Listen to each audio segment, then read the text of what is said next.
오늘 은혜 받으실 말씀은 고린도전서 4장 10절에서 17절까지 말씀입니다. 고린도전서 4장 10절에서 17절 말씀 우리 다 같이 봉독하도록 하겠습니다. 우리는 그리스도 때문에 어리석으나 너희는 그리스도 안에서 지혜롭고 우리는 약하나 너희는 강하고 너희는 존귀하나 우리는 비천하여 바로 이 시각까지 우리가 줄이고 목마르며 헐벗고 매 맞으며 정처가 없고 또 수고하여 친히 손으로 일을 하며 모욕을 당한즉 축복하고 박해를 받은즉 참고 비방을 받은즉 권면하니 우리가 지금까지 세상의 더러운 것과 만물의 찌꺼기 같이 되었도다. 내가 너희를 부끄럽게 하려고 이것을 쓰는 것이 아니라 오직 너희를 내 사랑하는 자녀같이 권하려 하는 것이라. 그리스도 안에서 1만 스승이 있으되 아버지는 많지 아니하니 그리스도 예수 안에서 내가 복음으로써 너희를 낳았음이라. 그러므로 내가 너희에게 권하노니 너희는 나를 본받는 자가 되라. 이로 말미암아 내가 주 안에서 내 사랑하고 신실한 아들 디모데를 너희에게 보내었으니 그가 너희로 하여금 그리스도 예수 안에서 나의 행사 곧 내가 각처 각 교회에서 가르치는 것을 생각나게 하리라. 아멘. 사람은 누구나 가치관을 가지고 삽니다. 그러나 가치관을 다 가지고 있다고 하여서 동일한 가치관을 가지고 살지는 않습니다. 흐린 하늘을 바라보고 대부분의 사람들은 비가 오겠다 생각을 하죠. 그러나 어떠한 사람들은 흐린 하늘을 보고 주님이 오시려나 보다 그런 마음을 가지시는 분들이 계세요. 우리가 어떠한 세상 가운데의 것들을 바라보고 사는 그 사람 가운데에는 어찌 보면 세속적 가치관이 자리 잡게 되어집니다. 그러나 주님만을 바라보고 주님을 향하여 나아가는 그 사람 가운데에는 영원한 가치관인 거죠. 그 영원한 가치관을 가지고 살 수 있는 그 눈이 또 그 삶의 그 관이 생기게 되어집니다. 여러분, 사도 바울은 세속적 가치관으로 충분히 살았던 사람이었습니다. 이전의 모습이 그랬죠. 이미 최고의 가문을 가졌고 형벌을 가졌고 위치를 가졌던 그러한 사람이었어요. 그런데 그의 삶 가운데에 다메섹 도상을 경험하죠. 하나님을 만난 순간에 그의 모든 것이 다 바뀌어 버립니다. 누구나 마찬가지예요. 안 바뀔 것 같지만 그분을 만나게 되어지면 바뀌게 된다라는 것입니다. 빌립보서 3장 7절부터 9절까지 이렇게 사도 바울은 고백을 하고 있습니다. 이 고백 다 같이 한번 봉독하도록 하겠습니다. 그러나 무엇이든지 내게 유익하던 것을 내가 그리스도를 위하여 다 해로 여길 뿐더러 또한 모든 것을 해로 여김은 내 주 그리스도 예수를 아는 지식이 가장 고상하기 때문이라.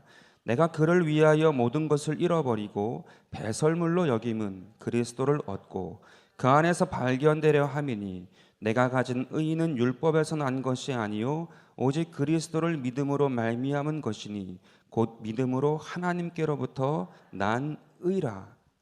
이 내용이 어디에 적혀 있고 어디서 썼고 그 내용을 뛰어넘어서 이 사도 바울의 마음 가운데에 이전과 완전히 달라진 자신을 고백하고 있습니다. 그런데 분명한 것은 무엇이냐면 이 빌립보서 3장 7절부터 9절까지 우리가 너무나도 익숙하게 알고 있는 이 고백 가운데에 분명하게 알 수 있는 것이 있어요. 그것은 무엇이냐면 이전보다 지금이 행복하다라는 것입니다.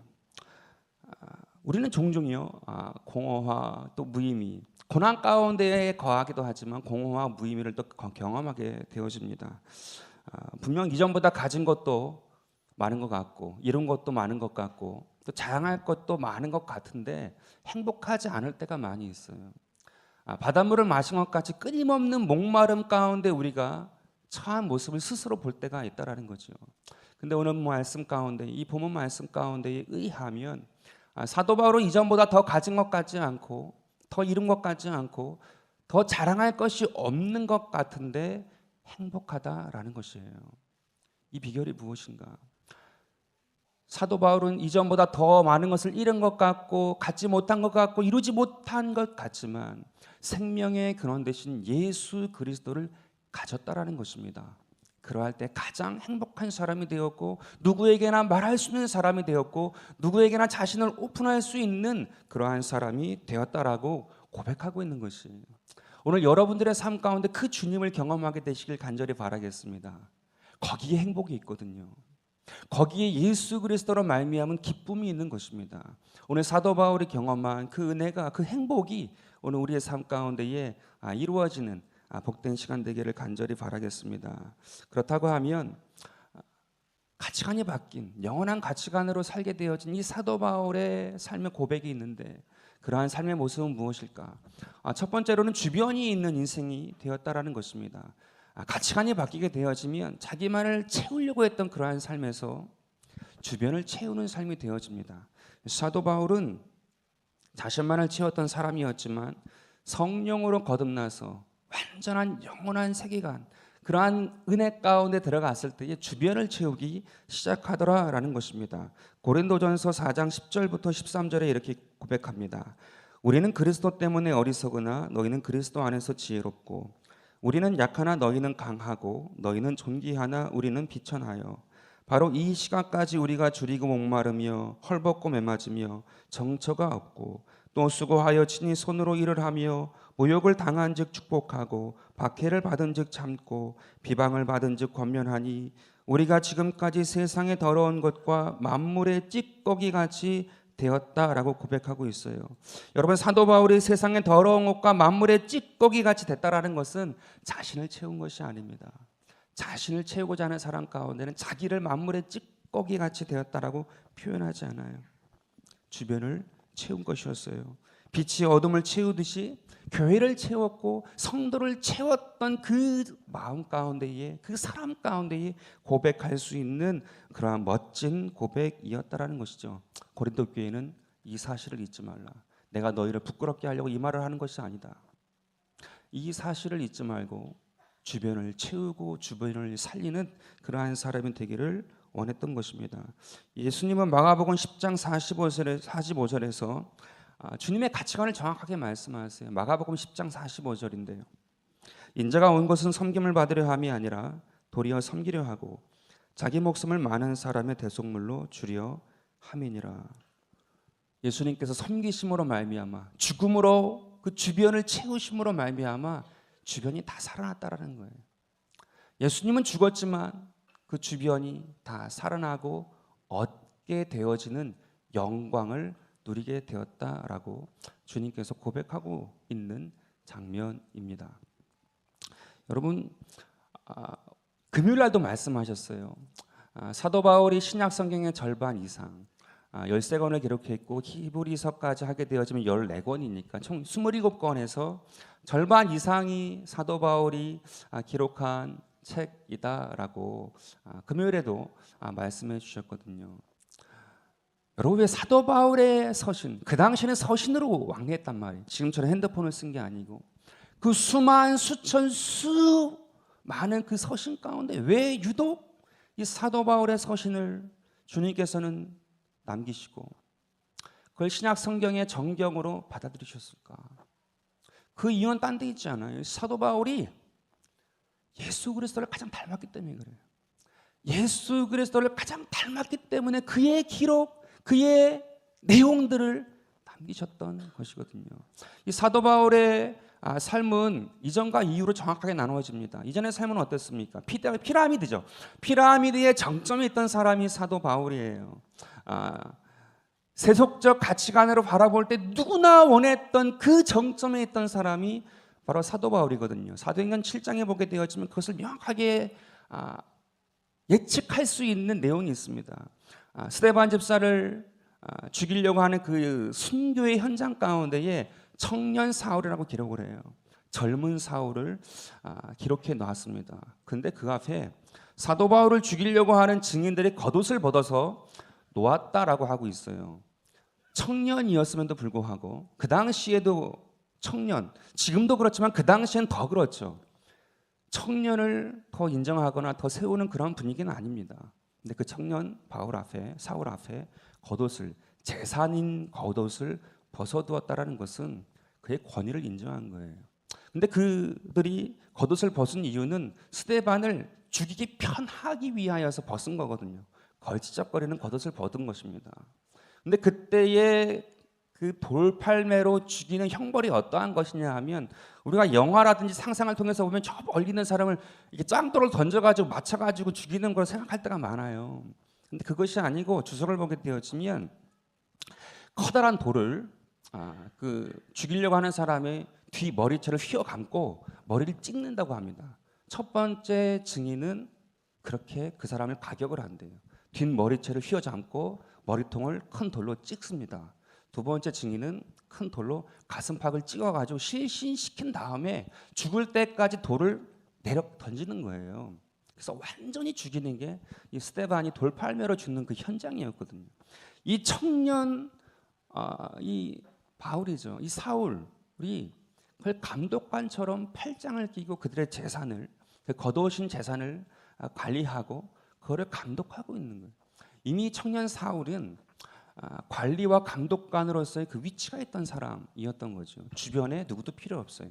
지시와 명령만 내리는 그러한 삶을 일찌감치 이루었던 사람이 바로 이 사도 바울이었던 것이에요.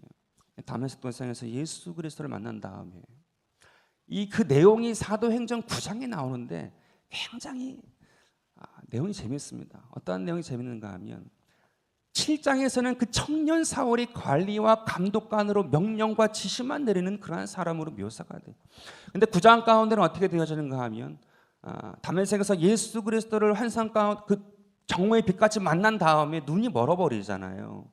그 멀어버린 상황 가운데에 사흘 동안 식음을 전폐하고 있을 때에 무명의 제자인 아나니아라는 사람을 하나님께서 찾아가세요. 그래서 가서 이 청년에게 안수를 해서 낫게 해줘라.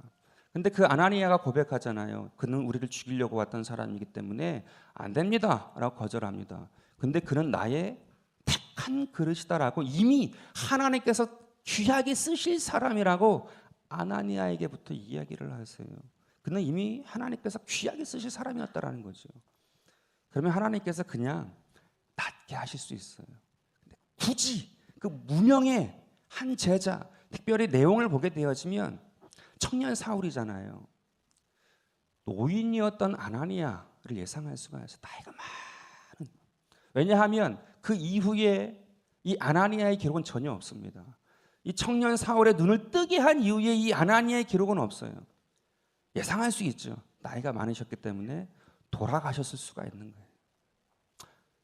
근데 그 사람을 세우셔가지고 안수를 해요. 그래서 낫게 하세요. 그리고 내용이 무엇이냐면 사울이 변화를 받아가지고 복음을 전합니다. 그러자 유대인들이 죽이려고 해요. 어떻게 피할 수 있는 방법이 없는데 벌써 제자들이 생겼어요. 사울의 제자들이 광주리에 사울을 숨겨가지고 성벽에 달아내렸다라고 기록을 하고 있어요. 그래서 살아납니다. 무명의 제자들이 또 이 사도 바울을 살려요. 그리고는 재밌는 게 뭐냐 하면 이 사도들을 사귀고자 예루살렘에 갔는데 누구나 다 무서워서 사도 바울과 교제하려고 하지 않으니까 바나바가 등장. 이게 사도행전 9장간에 다 기록이 되어 있는 내용이에요. 바나바가 등장해서 이 사울을 변호하고 그들에게 이 변화되어진 이 사울을 소개를 해줘요. 그래서 그들과 함께 예루살렘에 건이었다라는 내용이 이 사도행전 9장 가운데 사울이 주님을 만난 다음에 이어지는 스토리입니다. 놀라운 일이죠. 어떠한 것이 놀라운 거냐면 여지까지 자기의 힘으로 자기의 명령과 지시로 자기의 모든 일생이 최고의 정점의 삶을 살 만큼 되었던 사람인데 예수 안에서 예수 그리스도를 경험한 다음부터 그 삶 가운데 주님이 첫 번째로 경험하시게 하신 것이 무엇이냐 하면 너가 아니라 너의 주변에 그 보이지 않던 그 숨어있던 사람들을 통하여서 도움을 받는 자신의 모습을 경험하게 아나니아를 통해 도움을 받고 그 제자들을 통해서 광주리에 담겨 성벽에서 내려오게 되어지고 바나바라는 사람을 통해서 자기가 소개가 되어짐으로 말미암아 자기가 하나님의 사람으로 거듭났다라는 것이 인정을 받게 되어져요. 철저하게 그 주변이 얼마나 중요한 것인지 그 함께하고 있는 사람이 얼마나 중요한 것인지 변화되어진 사도 바울에게 경험시키더라라는 것이에요. 사울은요 결코 잊지 않아요. 그 사실을. 모든 서신 가운데 마지막에는 반드시 문안을 합니다. 문안하노니. 자기의 주변이, 자기와 함께하고 있는 사람이, 나와 함께 지금 현 시대를 살고 있는 사람이 얼마나 귀한지를 사도 바울은 거듭난 그 순간부터 주님이 교육을 시켜버리셨어요. 끝까지 잊지 아니합니다. 그래서 나중에는 자기를 배반하고 떠났던 마가 요한까지도 다시 회복한 다음에 그를 문안하고 다시 와서 인사하기를 원하는 그러한 마음들을 우리 가운데에 베푼다라는 거예요. 여러분, 영원한 가치관을 가진 것이 무엇인 줄 압니까? 나를 뛰어넘는 것인데 내 주변을 보기 시작하는 거예요. 아주 하찮은 것처럼 보였던 그 주변을 보기 시작하는, 하찮은 것처럼 보였던 내 가까운 데 있는 이웃을 보기 시작하는 거예요. 하찮은 것처럼 느껴졌던 그 가족 관계를 보는 거예요.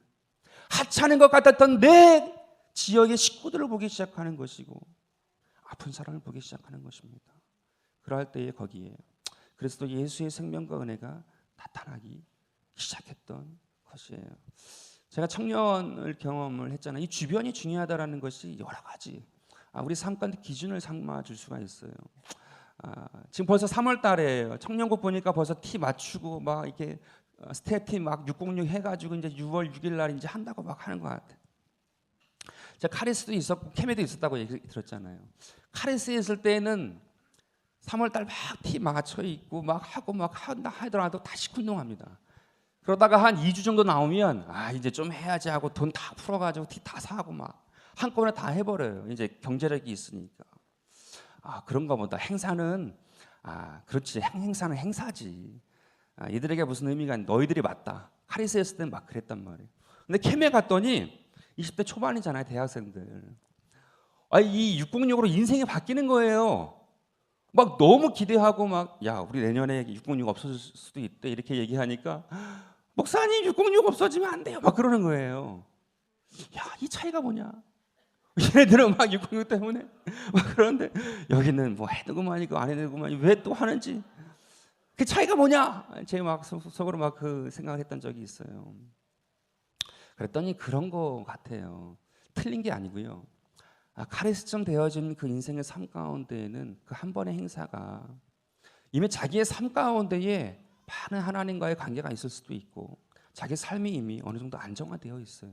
한 번의 무엇을 통해 가지고 바꿔지거나 새롭게 되어질 큰 이슈가 거의 없단 말이죠. 그러나 이 20대 초반의 아이들은 그걸 준비하면서 새로운 사람들을 만나고, 뭐 형님도 만나고 누님도 만나고 동생도 만나고 저변이 넓어져요. 그러면서 기대하는 마음을 가지고 그 행사를 치를 때에 인생을 바뀌는 경험을 하는 거예요. 여러분, 중요한 것이 있습니다. 내 삶 가운데 기준을 삼는 게 항상 내가 될 필요가 없어요. 내 주변 가운데 내 삶에 경험되어지는 것이 내 삶에 의미가 있으면 그건 중요한 거예요. 우리가 때때로 나이를 먹어가면서 어떠한 것을 하냐 하면, 이제 나한테 필요가 없으니까 이건 필요한 것이 아니다라고 생각할 때가 많이 있어요. 카리스에서 606은 제가 볼 때 그렇게 필요하지 않았어요. 그러면 606이 필요 없는 것이 아니라 장명국에 와야 되는 거예요. 장명국에 올 나이가 된 거예요. 그래서 여기서 같이 가족을 경험하고 회복을 경험하면 되는 거였는데, 거기서 606을 왜 하냐고 막 그렇게 하는 거예요. 근데 그러다 보면 위에서는 606이 필요 없나 보다, 이게 필요 없나 보다, 이게 있어야 되는 것보다 고민하거든요. 지나고 보니까 그게 아니에요. 그게 필요 없는 것이 아니라 내 주변이 아니면 움직이면 되는 거거든요. 젊은이, 그 20대 초반 아이들한테 그게 기준으로 너무 좋았던 거죠. 우리가 거기서 많은 것을 놓쳤더라고요. 교회에서 무엇인가 하는 것들은 굉장히 오랫동안 선별된 것들이에요. 제가 올해 해도 우리 장영국에서 하는 것들을 건들려고 하지 않습니다. 왜냐하면 그것이 지루하다고 느껴지면 성인 대교구 가면 되는 거예요. 정답입니다. 새롭게 올라오신 분들한테 그거는 굉장히 새로운 거예요. 근데 그게 중요한 거예요. 이게 내 삶 가운데 이제 매너리즘이 오고 지겹다라고 느껴지면 이젠 내가 여기가 아니고 떠날 때가 됐구나. 우리 삶에 하나님의 기준을 지혜롭게 봐야 돼요. 그렇게 되어지면 우리 삶 가운데 고민이 없어요. 괜히 거치는 게 없습니다. 사도 바울, 그 삶 가운데에 하나님께서 가장 먼저 경험하게 하신 것들을 통해서 우리가 알 수 있는 것들이 있는 거예요. 내 삶 가운데 정말 하나님께서 인도하시는 바가 무엇인가? 하나님의 나를 성령으로 거듭나게 하시고 은혜를 주신 것이 무엇인가? 내 삶 가운데에 항상 기도하고 나가게 되어지면 내 삶 가운데에 하나님의 놀라운 역사가 날마다 기쁨 가운데 이루어지는 거거든요. 그게 진정한 기쁨이에요. 계속 내 마음 가운데 거치는 것이 아니고 내 삶 가운데 마르지 아니하는 생명과 생수와 같은 그 은혜로 나아가는 그 은혜가 있게 되실 간절히 바라겠습니다. 그것이 마가복음 10장 45절에서 말씀하시는 거예요. 내가 온 것은 섬김을 받으려 함이 아니라 섬기려 하고 자기 목숨을 많은 사람의 대속물로 주려 합니다. 라고 말씀하신 내용인 것입니다. 오늘 여러분들의 삶 가운데에 그 은혜와 축복이 이루어지게 되시길 간절히 바라겠습니다. 두 번째로 영원한 가치관을 가지고 있는 사람 가운데 주어지는 것이 무엇입니까? 참된 안식을 경험하기 시작하다라는 거예요. 가치관이 바뀐 사람에겐 참된 안식이 있죠. 이번 주였어요. 3월 20일자 시사저널 기사에 제목이 이겁니다. 잠이 적으면 언젠가 그 값을 치룬다라는 제목의 기사를 읽게 되었습니다. 여러분, 이 내용이 무슨 내용인 것 같아요? 단순해요. 육체의 수명이 제대로 쉬지 못하면 수명이 단축된다라는 거예요. 난 잠 조금 자도 안 피곤해. 이게 좋은 얘기가 아니고 자기 수명을 미리 갖다 끌어다 쓰는 거다라는 거죠. 짧아진대요. 금방 죽게 된다랍니다. 기준으로 5시간을 보통 기준으로 삼더라고요. 5시간 이상이냐, 5시간 미만이냐. 5시간 미만일 경우에는 이러한 증상이 나타난답니다. 당뇨가 5배, 심혈관 질환 사망률이 8배, 뇌졸중 2배, 치매 5배, 비만 1.25배. 여러분들 주의 종들 살찐 거 용서해 주세요. 이게 5시간 죽을 확률이 되게 높대요. 근데 이런 얘기가 할 수 있잖아요. 짧지만 저는 깊이 잠듭니다. 이런 얘기 하잖아요. 근데 전문가들 내용에 의하면 짧지만 깊이 자는 게 결코 좋은 게 아니래요. 잠은 낭비가 아니랍니다. 자야 된대요. 자줘야 된대요. 그래야 자기의 수명을 끌어다 쓰지 않는 삶을 산다라는 거, 지혜로운 삶을 산다는 거. 제가 보통 일반 날 때는 3시 반, 그리고 이제 특세 갔을 때는 2시 반이 기상이에요. 근데 제가 그래서 제가 내가 이게 5시간 미만 자나 이렇게 생각해 봤더니 그래도 제가 보통 9시에 자거든요. 그러니까 아무리 일찍 일어나도 5시간 반은 자는구나. 내 생명은 유지가 되겠구나. 네. 여러분, 좋은 습관 갖는 게 이게 참된 안식을 하는 것입니다. 이게 우스갯소리 하려고 한 건 아니었고요. 계속해서 그렇게 나가네요. 여러분이 그리고 짧게 자게 되어지면 스트레스가 3.6배래요. 스트레스가. 그 에디슨이라는 사람이 보통 한 3시간 평균 잤대요. 에디슨 발명왕. 근데 그 에디슨이 3시간 정도 잤는데 많은 걸 발명하고 했는지 모르지만 가정 생활은 엉망이었다고 합니다. 부부가 막 이제 헤어지기 일보 직전이었고 그냥 짜증을 입에 달고 살았대요. 그러니까 한마디로 그 기사에서는 불쌍한 인생으로 이렇게 나왔더라고요. 저도 이렇게 좀 늦게 잘 일이 있고 새벽에 일찍 일어날 일이 있으면 집사람이 손만 대도 짜증이 버럭 나더라고요. 나 새벽에 일어나야 되는데 지금 잘 시간이 3시간밖에 안 남았는데 손을 대 하고선 팍 그러거든요. 근데 좀 내일 뭐 이렇게 연휴가 있든지 뭐가 있으면 이게 부부 관계가 되게 좋아져요. 한번 안아주기도 하고. 여러분 그런 그 있어야죠. 둘이 뭐하러 살아요? 그렇게 하면서 하는 거죠. 그렇게 하는 거거든요. 우리 드림교회도 그렇게 될 날이 곧 옵니다. 10년이 지나도 20년이 지나도 있어야죠. 그렇게 해야 건강하다라는 거죠.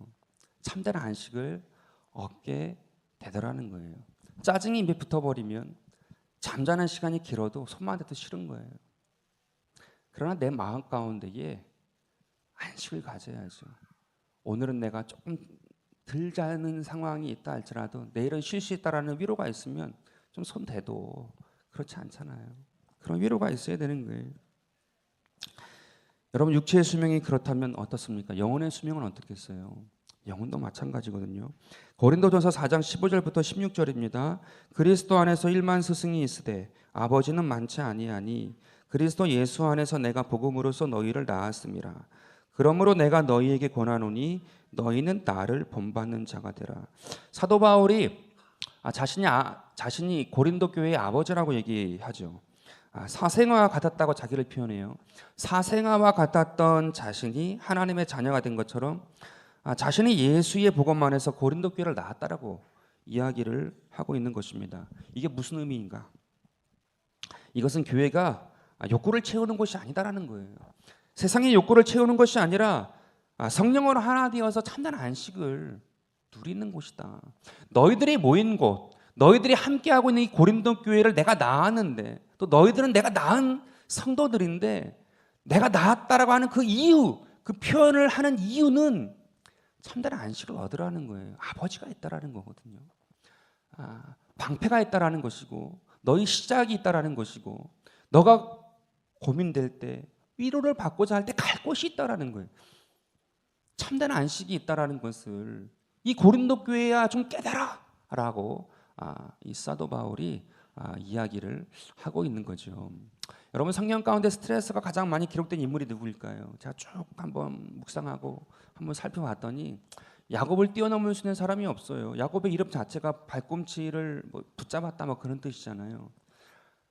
태어날 때부터 경쟁이 얼마나 셌으면 발꿈치를 붙잡고 태어납니까? 그 경쟁이 그냥 그 인생 자체가 시작이 된 거예요. 그렇게 40년을 살아요. 그 경쟁 가운데. 그러니까 사기치는 거예요. 살아남기 위해서 사기를 치는 거죠. 너무 치열하니까 그 마음을 놓지 못하는 거예요. 그러니까 그 치열함 가운데 뭔가 얻기 위하여서 사기까지 치는 거거든요. 팥죽으로 속이고 장자에게 갈 것 속이고 2번 속였는데 크게 속인 건 2번이죠. 그러나 작은 것들은 얼마나 많았겠어요. 근데 크게 2번 속인 것 때문에 마지막 그것 때문에 이제 도망까지 가잖아요. 그게 40세입니다. 40세까지 그렇게 산 거예요. 부모님 집에서. 라반의 집에 갑니다. 라반의 집에서 20년을 있습니다. 근데 20년 있는 동안에 물론 속임도 당하고 애씀도 있었죠. 그러나 20년이나 삼촌 라반의 집에서 살았잖아요. 자기가 보호받았잖아요. 그런데 떠날 때에 이 야곱이 그 2 아내 그리고 또 4명이죠. 사실은 4명이지만 실질적으로 본처는 2명이니까 2 아내와 그 2 첩을 데리고 그 자식들을 데리고 재산을 다 데리고 삼촌인 라반에게 아무 말도 없이 떠나버려요. 아무리 그래도 그렇지 자기를 20년 동안 거두어줬어요. 그 삼촌이에요. 그 자기 아내의 친아버지예요. 근데 인사도 없이 20년이나 살았는데 그냥 도망치듯이 떠나버려요. 굉장히 이거 웃기지 않아요? 이 원수지간이라 할지라도 나 이제 간다. 에이 너 잘 살아라 하고서 갈 텐데 아무 말도 없이 그냥 떠나버렸다라는 거죠. 뭔가 모르게 굉장히 그 마음 가운데에 쌓인 게 많은 거죠. 근데 가다 보니까 이 라반이 이제 알았잖아요. 근데 도망간 것처럼 여길 수밖에 없었습니다. 왜냐하면 드라빔이라는 그 신상이 없어졌기 때문에 추격한다라는 표현이 나와요. 그러니까 강도를 쫓듯이 적군을 쫓듯이 군사를 몰고 추격을 했다라고 표현이 나와요. 추격했다는 표현이 나와요. 사흘을 가가지고 간신히 잡았다라고 이제 나옵니다. 사흘 후에 만난 거죠. 근데 그때에 라반이 이게 거칠게 추격한 이유가 네가 나의 신상인 드라빔을 가져갔기 때문에 내가 이렇게 왔다라고 변명을 하죠. 그러나 사실은 야곱이 먼저 미안하다고 해야 되는 거예요. 아무 말도 없이 그냥 왔으니까. 그렇지만 일단은 상황은 애매하게 된 거죠. 그래서 야곱은 추격한 그 삼촌 라반이 좀 야속한 거고 너는 왜 말도 없이 갔냐. 그리고 내 드라빔을 가져갔냐. 서로 꼬인 거죠. 그런데 야곱이 그렇게 말하잖아. 드라빔이 나오면 그 사람은 내가 죽이고 다 주겠다. 그렇게 얘기를 하게 되어집니다. 찾지만 찾지 못하죠. 라헬이 지혜를 썼는지 하여튼간 해가지고. 근데 중요한 건 뭐냐 하면 그 상황이 되었을 때에 이 야곱이 창세기 31장 36절에 확 짜증을 내버려요. 삼촌한테. 야곱이 노하여 라반을 책망할세. 야곱이 라반에게 대답하여 이르되 내 허물이 무엇이니까 무슨 죄가 있기에 외삼촌께서 내 뒤를 급히 추격하나이까. 여태까지 말 한마디 못하고 있다가 드라빔도 없다라는 사실이 분명해지자 삼촌한테 확 짜증을 내버려요. 20년 동안 자기를 거두어진 거에 대한 생각하지 않아요. 그냥 짜증 내버립니다. 그리고 창세기 31장 40절에 그 짜증의 이유가 이렇게 나와 있어요. 참 재밌습니다. 내가 이와 같이 낮에는 더위와 밤에는 추위를 무릅쓰고 눈붙일 겨를도 없이 지낸나이다. 삼촌의 20년의 그 시간 동안에 낮에는 더워도 일했고 밤에는 추워도 잠자지 않았고 눈붙일 겨를도 없이 살았다라는 거예요. 하루에 5시간도 못 잤다라는 거죠. 너무 짜증이 난 거예요. 그래서 그냥 가버린 겁니다. 회복될 기미가 없는 거죠. 그리고선 거기서 헤어졌는데 참 하나님의 은혜가 놀라운 거예요. 32장에서 어떠한 일이 있습니까? 야복강가에서 또 이번엔 형 에사가 추격해 온다. 군대를 가지고 또 온다라는 얘기를 들은 거거든요. 어찌할 바를 몰라가지고 다 보낸 다음에 야복강에 혼자 남잖아요. 씨름을 합니다. 다시는 얘기하는 거예요. 씨름을 하는데 그 씨름한 끝에 한도 뼈가 부러지고 머리는 흥크러지고 몸은 철저하게 이제 기진맥진해진 너가웃된 그 상황 가운데에 그 천사의 옷가라지를 붙잡고서는 그냥 못 보낸다고 했을 때 천사가 줬던 복이 있어요. 그 복이 뭐냐면 이름을 바꿔주거든요. 여러분, 이름을 바꿔줬다라는 것은 그 당시도 그렇고 지금도 그렇고 아버지가 바꿔주는 거예요. 이 야곱은요, 아버지를 경험한 거예요. 그의 친아버지였던 이삭은 에서를 사랑했던 사람이어서 속이지 않고는 그 장자권을 받을 수 없었던 아버지예요. 장자였던 에서, 저도 남자니까 아빠니까 이렇게 아들을 보면 또 장남이 되는 거잖아요. 요즘 하나밖에 없으니 그런 마음이 좀 있어요. 그게 뭐 차별되어진 마음보다도 이익이 있더라고요. 그러니 그 형 에서를 볼 때에 그 아버지 이삭의 눈빛과 자기를 보는 눈빛의 차이를 알았을 겁니다. 아무리 동등하게 준다 할지라도. 근데 이 야곱이 야복강에서 자기의 이름을 바꾸어주는 아버지를 경험해요. 여러분, 이건 영적인 회복을 경험한 거고 영원한 가치관에 대하여서 새로운 하나님의 은혜를 받은 거거든요. 그러니까 그 눈이 떠져요. 그러니까 그 씨름하고 그 괴로웠던 그 지역을 이름을 붙입니다. 이 야곱이 분이엘이라고. 하나님의 얼굴이에요. 하나님의 얼굴을 경험했다고 그 영적인 영원한 세계에 대하여서 뻥 뚫리게 되었어요. 그 아버지에 대한 원한이, 아버지에 대한 그 막혀 있음이 그 야복강 실험에서 뚫려버리는 거예요. 그리고 그의 모든 짜증이, 그의 모든 수고와 그 모든 것들이 다 허물어진 거죠. 왜냐하면 다리를 절어요. 다리를 절고 이제는 불구가 되어진 그 육신을 가지고 60의 나이입니다. 40의 나이에 삼촌 라반의 집에 갔고 20년이 지나서 60에 돌아온 거거든요. 몸도 상했지만 이제 나이도 이제는 젊은 나이는 아니에요. 그 나이를 가지고 이제 드디어 참된 안식이 무엇인지를 경험하게 된 거예요. 여러분, 저는 고난 없는 사람이 어디 있습니까? 근데 요즘에 고난이 무엇일까? 내 삶 가운데에 다가오는 고난이 있어요. 끊이지 아니하고 고난이 오게 되면 다 죽습니다. 살아남을 사람 아무도 없어요. 그러나 고난은 구비구비예요. 하나 넘으면 잠깐 하나님이 숨쉬게 해주십니다. 숨을 잘못 쉴 때가 있어요. 우리 육신의 안목의 정력과 육신의 정력과 이생의 자랑이 있어가지고 좀 숨쉬게 해주면 세상 것 보고 세상 것 찾고 세상 것에 많이 취해요. 그러다가 또 고난이 와요. 그러니까 고난이 구비구비 옵니다. 구비구비. 물론 하나님께서 욕과 같이 주시는 고난도 있죠. 그러나 그 텀이 있다라는 거예요. 고난은 일직선은 아니에요. 구비가 있거든요. 근데 고난이 무엇일까? 내 개인적으로 할 때에 참 고난은 아버지 같은 것이다. 어떻게 보면 요즘 아버지는 아닐 수 있을 것 같아요. 근데 저 나이 때만 해도 느껴지는 아버지와의 관계 정도가 참 그렇다. 왜냐하면 있게 한 거 분명합니다. 저를 있게 한 분이에요.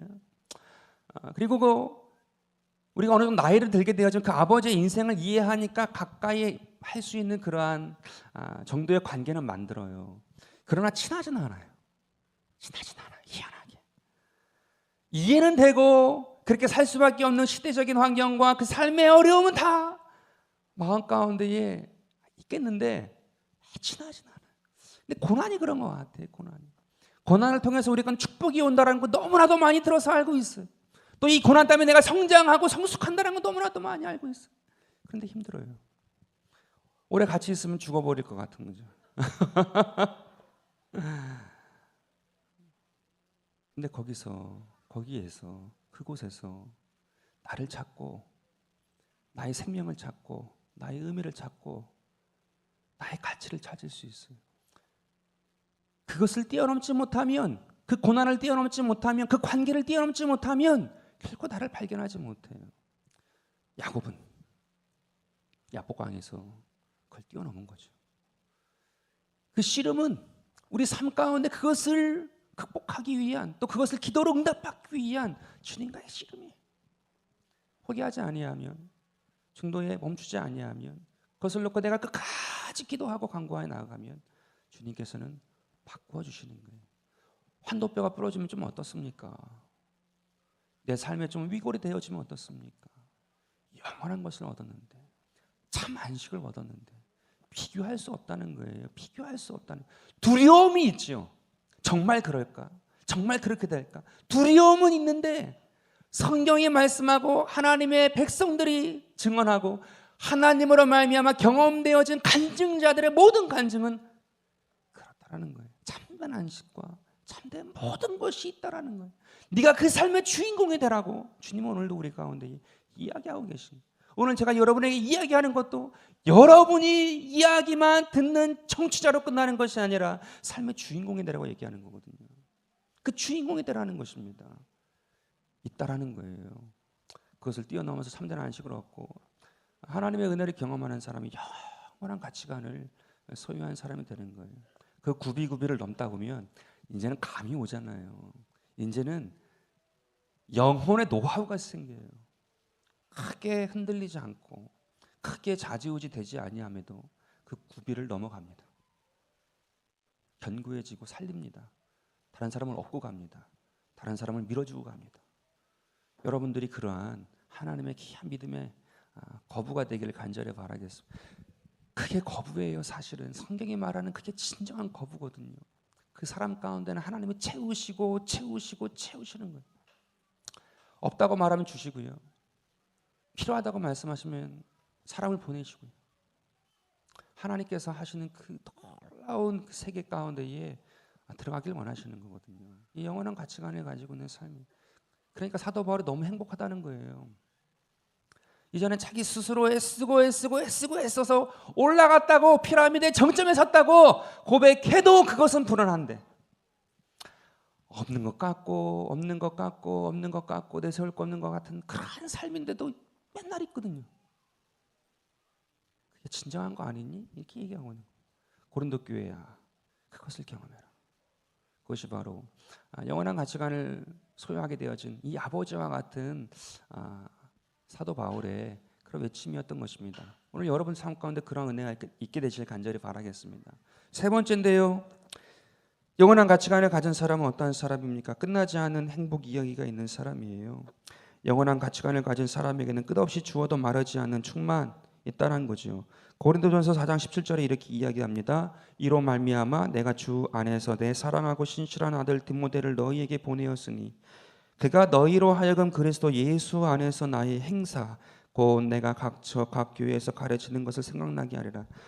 디모데를 스피커로 쓰겠다라는 것입니다. 나의 승리의 간증, 승리의 노래를, 그 끝나지 않은 행복한 하나님과의 동행의 이야기를 디모데를 통하여서 이야기해 주겠다라는 거예요. 여러분들 올해 여름 선교 나가십니다. 국내 4군데, 해외를 6군데나 가신대요. 와, 우리 인원, 여기 같이 모이는 인원에 비해서 엄청난 거라고 저는 감사드려요. 선교를 나가시는데 그 선교가 무엇이? 여러분 행복 이야기 하는 거죠. 여러분 그냥 답사 갔다 오고 뭐 이렇게 여행 갔다 오는 그걸 뛰어넘어서 내 마음 가운데에 참된 행복을 나누기 위해 가는 거예요. 내 마음 가운데 참된 행복이 무엇인지 모르는 사람이 있다면 가보세요. 참된 행복이 무엇인지를 경험하고 오세요. 내 마음 가운데 참된 행복이 있습니까? 가세요. 그래서 이야기하세요. 주님이 함께 하시고 그 삶을 더욱더 견고하게 하실 것입니다. 그것이 주님께서 우리 삶 가운데 원하시는 것이고, 사도 바울이 그 고린도 교회 가운데 원했던 거예요. 우리가 행하는 모든 그런 신앙의 삶의 모습이 그런 거예요. 제가 설교하는 것도 행복을 했기 때문에 얘기할 수 있는 게 조금이라도 있는 거예요. 내 삶 가운데 아무것도 느끼지 못했고 무의미하고 공허함으로 끝났다라고 하면 내가 무슨 얘기를 하겠어요? 어떠한 얘기를 하겠어요? 뭘 배웠다고 더 배웠다고 하겠어요? 더 뭘 안다고 경험했다고 얘기를 하겠어요? 조금이라도 행복했던 것이 있기 때문에, 조금이라도 행복하고 있기 때문에 그것을 얘기하는 거예요. 오늘 여러분들의 삶 가운데도 마찬가지. 그것이 무엇인지를 알지 못하면 구하고, 그것이 무엇인지 경험하게 되어지면 그 삶 가운데 누리는 거예요. 가족 가운데에, 자녀 가운데에, 남편 가운데, 자기 스스로 그 행복이 없다라고 하면 그 행복을 누리길 원하시는 분이 1차적으로 주님이세요. 오늘 여러분들의 삶 가운데 그 놀라운 회복을 경험하여서 고린도 교회 가운데 그 분열상을 통하여서 안 좋은 소문이 나고 자기들끼리 시기와 질투와 다툼으로 인하여서 원망과 불평이 우리를 이렇게 모이게 한 것이 누구냐라고 결과적으로 하나님을 향하여 원망케 되어지는 그 모든 인간적인 생각과 방법들의 결말 가운데 가고 있던 그 교회를 향하여서 주님께서 사도 바울을 통하여 주님께서 말씀하시는 거예요. 영원한 가치관을 가져라. 너는 바뀌었다. 그 은혜의 삶 가운데 들어가라 라고 얘기하시는 것입니다. 오늘 여러분들의 삶 가운데에 그 주님을 경험하고 승리하는 여러분 되기를 예수 이름으로 축원드립니다.